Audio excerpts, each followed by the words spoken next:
রাম ও নারায়ণ রাম। জন্মসিদ্ধ ঠাকুর শ্রী শ্রী বালক ব্রহ্মচারী মহারাজের বাল্য বয়সের বাল্যসাথীরা কীভাবে শ্রী শ্রী ঠাকুরের সপ্তম জন্মতিথি উৎসব পালন করেছিলেন তা আমাদের কাছে এক বিরাট শিক্ষণীয়। ক্লাসে ৩৫ জন ছাত্রছাত্রী, সবাই বালককে ভালোবাসে। শেফালি, জয়ন্তী, অন্নপূর্ণা, মোহন, বাদলী, মনির তো বালকের প্রতি অসীম শ্রদ্ধা। সবাই একত্রে স্কুলে যায়, সবাই সমবয়সী এবং সহপাঠী, ভালোবাসার অন্ত নেই। কিন্তু বালককে ওরা সবার সঙ্গে এক করে ভাবতে পারে না। ওদের কাছে তিনি হচ্ছেন গোপাল ঠাকুর, যাকে প্রাণ দিয়ে ভালোবাসা যায়, অন্তরে সযত্নে ধরে রাখা যায়। কিন্তু তার সঙ্গে যে মধুর সম্পর্ক, তার মধ্যে এখানকার হিংসা, দেশ, কলহ, বিবাদ ডেকে আনা যায় না। কালী পূজার দিন বালকের জন্মোৎসব অনেক জায়গাতেই উৎসব করছে। স্কুলের সহপাঠীরা মিলে ঠিক করেছে তারা বালকের জন্মোৎসব পালন করবে। তাই ফল, মিষ্টি প্রভৃতি কিনে পুজোর আয়োজন করেছে। বাড়ির কাছেই একটা সপেটা গাছ ছিল। গাছটা বেশ নিচু হয়ে ডালপালা ছড়িয়ে বেড়ে চলেছে। গাছের গোড়ায় ঠাকুরের সহপাঠীরা মিলে ভালো করে গোবর লেপে পরিষ্কার করেছে। সেখানে গাছের গোড়ায় একটি আসন পেতে ঠাকুরকে বসালো।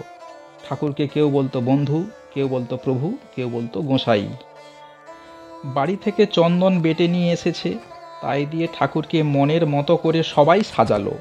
একটা নতুন শাড়ি চাদরের মতো করে গলায় পরিয়ে দিল। তারপর ফল মিষ্টির নৈবেদ্য সামনে সাজিয়ে দিয়ে শেফা পুজো করতে আরম্ভ করলো। সংস্কৃত মন্ত্র তারা জানে না, সহজ সরল বাংলা ভাষায় হাত জোড় করে বলছে, আমাদের বাল্যবন্ধু, আমাদের দধিবাহন, আমাদের নারায়ণ, তুমি কৃপা করবে, আমরা যেন তোমার আদেশ মতো চলতে পারি। হে কৃপাময়, আমরা অতি শিশু, আমরা শিশু বয়স থেকে এক সাথী, আমরা চিরকালই যেন সাথী হয়েই থাকতে পারি। তিনি বলুন আমাদের কথাগুলো, আমাদের প্রার্থনা তার কাছে গিয়ে পৌঁছচ্ছে কিনা আমরা জানতে চাই। তিনি বলুন আমাদের দয়া করে বলতে হবে। ঠাকুর তখন বললেন, তোমরা যা বলেছ আমি শুনেছি, আমি খুব খুশি হয়েছি। আমি আশীর্বাদ করছি তোমরা চিরকাল আমার সাথী হয়ে থাকতে পারবে। শেফা কাঁদতে লাগলো। ঠাকুর বললেন, তুমি কাঁদছো কেন? শেফা বলল, আমরা থাকতে পারবো তো? ঠাকুর তখন চন্দন নিয়ে সকলের কপালে দিয়ে দিলেন।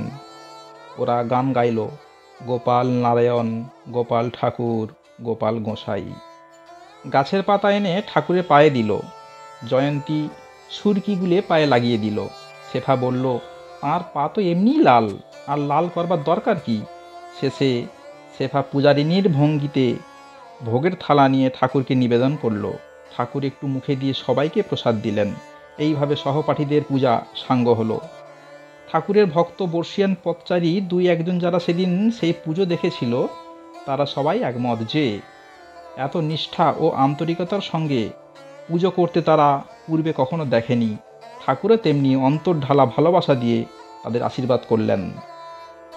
ঠাকুরকে প্রণাম করে ওরা খাওয়া দাওয়া করলো।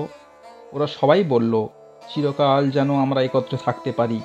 ঠাকুর বললেন, তোমরা আমার অন্তরের। এইভাবে বালক ঠাকুরের সপ্তম জন্মতিথির উৎসব পালিত হলো। ঠাকুর 6 বৎসর পূর্ণ করে সাথে পড়লেন। রাম ও নারায়ণ রাম।